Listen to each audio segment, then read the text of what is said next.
Salah satu catatan dalam penyelenggaraan pemilu 2019 lalu adalah banyaknya petugas penyelenggaraan pemilu yang meninggal dunia maupun jatuh sakit. Menatap pemilu dan pilkada 2024 mendatang yang akan digelar serentak, kejadian serupa tentu tidak diharapkan terulang.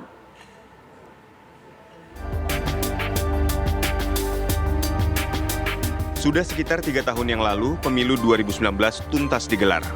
Di balik itu, beban kerja pada pemilu 2019 yang dinilai cukup besar disebut-sebut sebagai salah satu faktor banyaknya petugas penyelenggara pemilu yang jatuh sakit ataupun meninggal.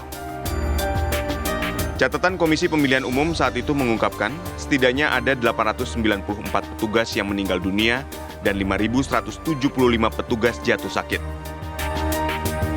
Mengingat Pesta Rakyat 2024 mendatang yang bakal menggelar pemilu dan pilkada secara serentak, bayang-bayang itu seakan hadir kembali. Idealnya itu harusnya itu ketika merekrut itu ada pemeriksaan check up lah kesehatan ya.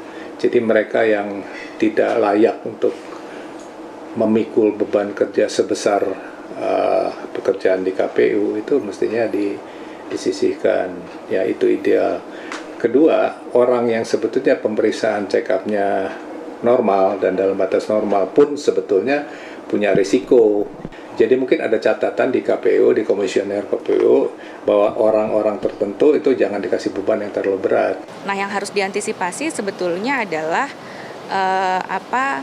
bagaimana membuat proses yang kompleks ini menjadi lebih sederhana gitu ya. Misalnya dari sisi penghitungannya gitu ya. Apakah misalnya mendorong adanya salinan digital gitu, atau juga penyelenggara pemilu dalam hal ini KPU perlu membuat mitigasi resikonya kan. Menatap pemilu dan pilkada 2024 mendatang yang akan digelar secara serentak, penerapan rekapitulasi secara elektronik atau e-rekapitulasi sebenarnya sudah jauh hari digaungkan. Tujuannya agar proses penghitungan dapat lebih cepat, mengurangi risiko petugas kelelahan hingga ramah lingkungan. Selain itu, KPU disebutkan juga akan melakukan sejumlah kebijakan strategis. Berkait dengan wafatnya penyelenggara pemilu Badan Ad Hoc pada pemilu serentak 2019 yang lalu, ini tentunya menjadi perhatian kami dan kami akan merumuskan kebijakan-kebijakan strategis untuk mengantisipasi hal tersebut. Kami akan memitigasi agar kejadian tersebut, peristiwa wafatnya penyelenggara Badan Ad Hoc tidak terulang lagi. Kami juga akan mengintensifkan kerjasama dengan pihak terkait, misalnya Kementerian Kesehatan, ya, ataupun pihak-pihak yang memiliki sumber daya untuk sekiranya nanti bisa terlibat menjadi penyelenggara di Badan Ad Hoc, seperti misalnya siswa.